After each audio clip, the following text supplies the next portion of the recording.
Almost every writer has experienced feeling stuck in their writing at some point, looking at their manuscript and thinking, ugh, I can't do this today. I've had those days. For some writers, that feeling lasts for years. Well, that's disheartening. But Stephen King has felt that feeling. J.K. Rowling has felt that feeling. And Maya Angelou has felt that feeling. So you are in good company if you also are feeling blocked by your writing. So, if this is obviously a real phenomenon that many major writers feel, why don't I believe in writer's block? That's what we'll talk about today.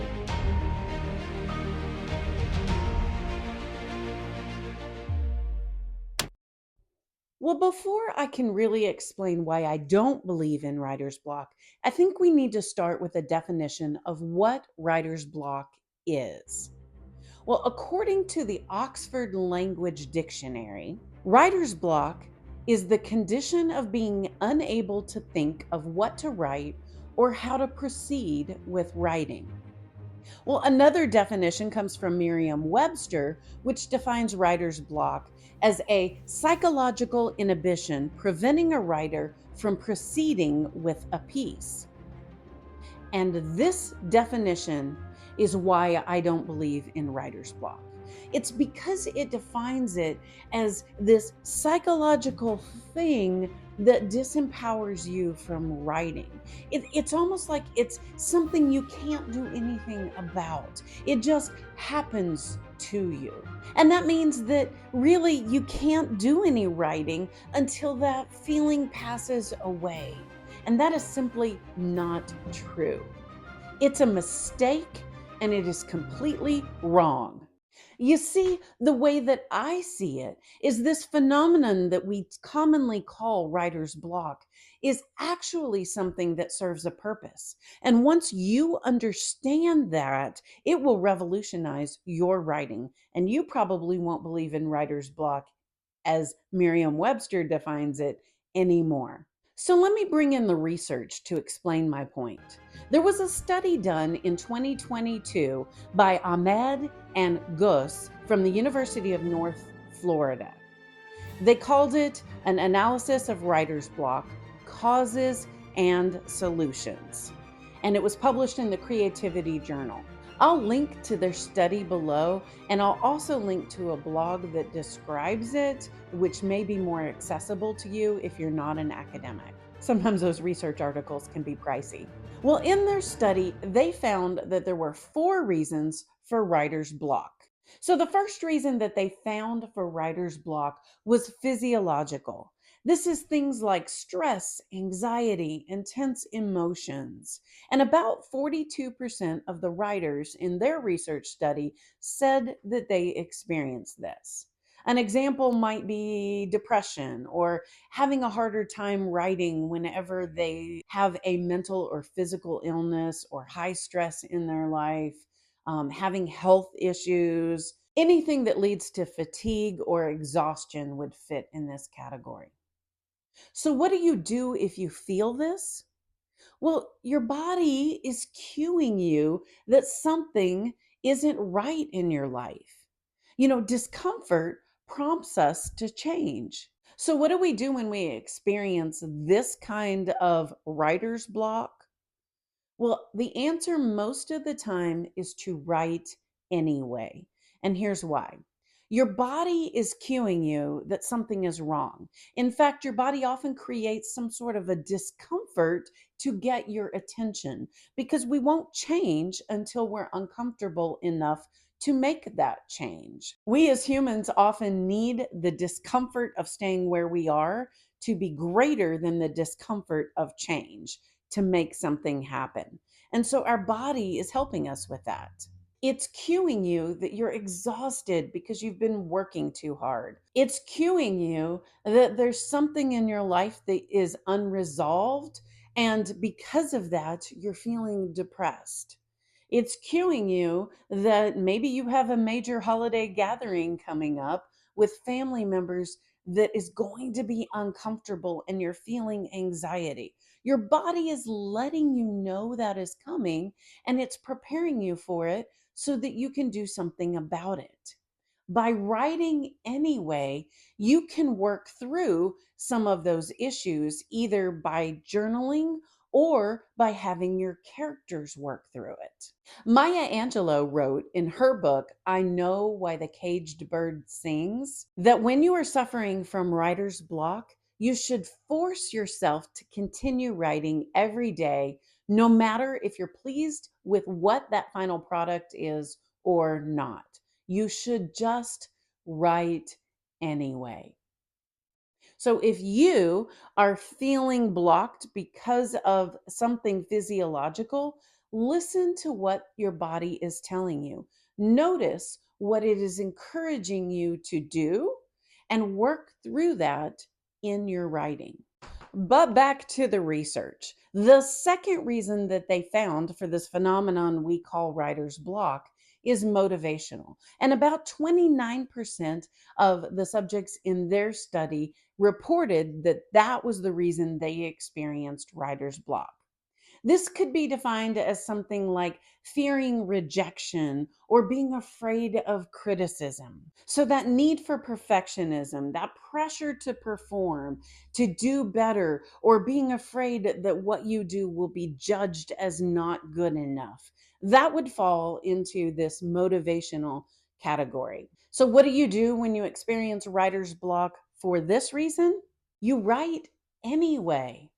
And the reason is this kind of anxiety, what they're calling motivational, but being afraid to write because of what might happen as a result of it, your body is cueing you that writing is risky. People can be mean. Critics can be cruel, and you are preparing yourself for some harsh criticism. Now, it may or may not actually happen, but the reason that you're experiencing this is to prepare yourself for the possibility that that could occur. So, write anyway. Yes, if you avoid writing, you may avoid that criticism, but you also avoid getting your book published. J.K. Rowling said that the only time she's really experienced writer's block was after the phenomenal success of the first Harry Potter book. Think about the pressure that would present.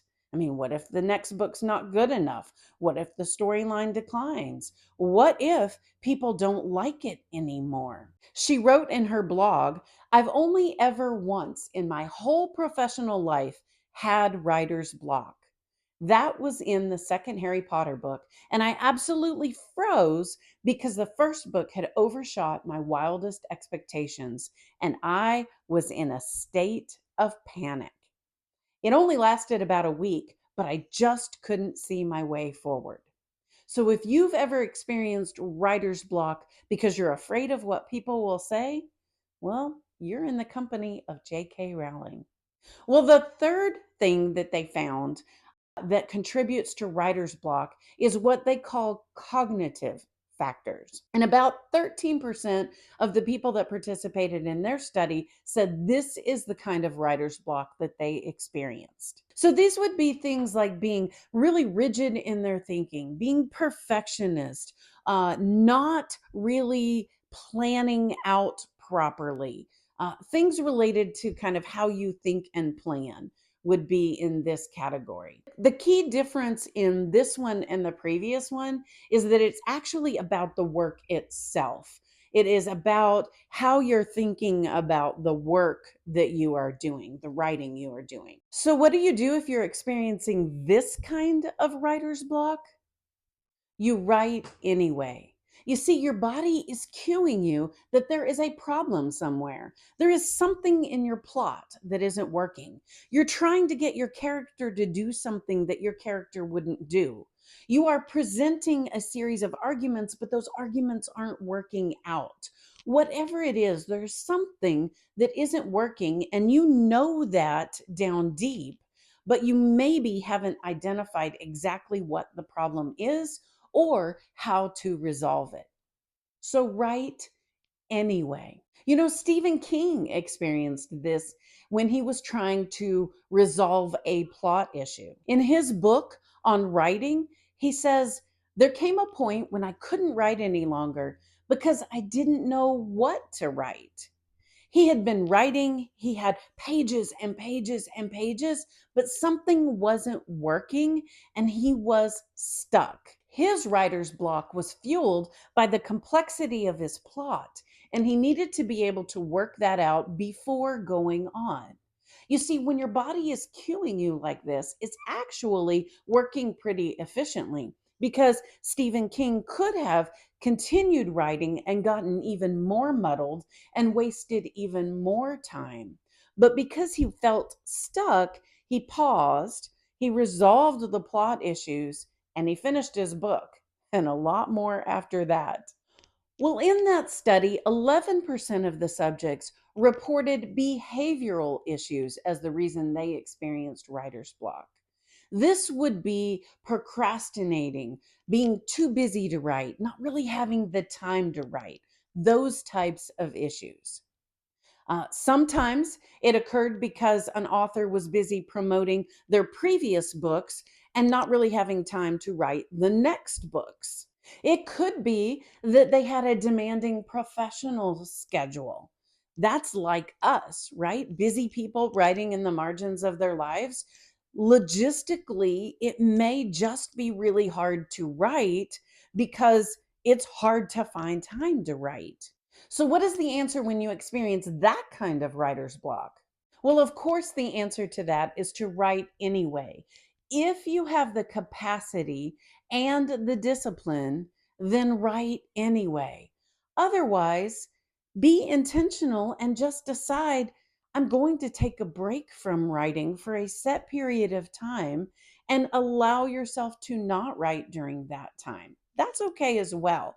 I just want you to be intentional about it. Because if you happen to not write today and then you happen to not write tomorrow because you're busy, then it's likely that you will also not write for many days after that. It is much better to write a very small amount but continue writing than to skip writing because you don't have time. Did you know that 1% of your day is 15 minutes? And I am guessing that somewhere in the next 24-hour period, you could find 15 minutes to write something. Write anyway. And of course, another 5% of people in their study reported other causes, but those were just a minimal number, so we're not going to talk about those at all today. So that gives you an idea of what research shows as to why we experience writer's block and how to overcome it. Most of the time, it's just to write anyway. But here's a few more things that might help you. The first one is one of my favorite strategies in the whole world, and that is to shift your mindset, to reframe things. Instead of looking at writer's block as something negative or something that happens to you that you are helpless to do anything about, instead, view writer's block as an opportunity to recognize that your body is cueing you that something is off or something needs attention or something is wrong. And instead of fighting it as writer's block, recognize it as a warning signal, that it's a helpful warning signal so that you can address whatever it is that your body's cueing you needs attention. Another helpful mindset shift is just to recognize that life is always changing and your writing is always changing too. So, what might have been easy last year may not be as easy this year.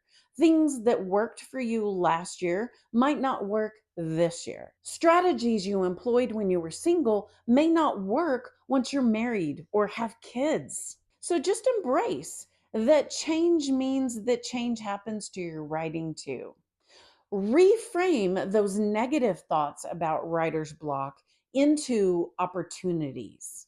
You now have an opportunity to address those things. You now have an opportunity to make your book better. You now have an opportunity to improve your life. So, if you want to overcome these blocks to writing, write regularly, even when today's writing feels forced or uninspired. It may be. Now, it also may be that what feels forced and uninspired doesn't read that way. But even if it does, by writing today, you're holding that placeholder habit to come back, show up, and write tomorrow. Showing up consistently cultivates creativity as well as discipline, and you will be a stronger and a better writer by doing that. So, you get to choose. You get to decide, are you going to be a victim of writer's block, or are you going to use it to empower you and your writing? It's really up to you.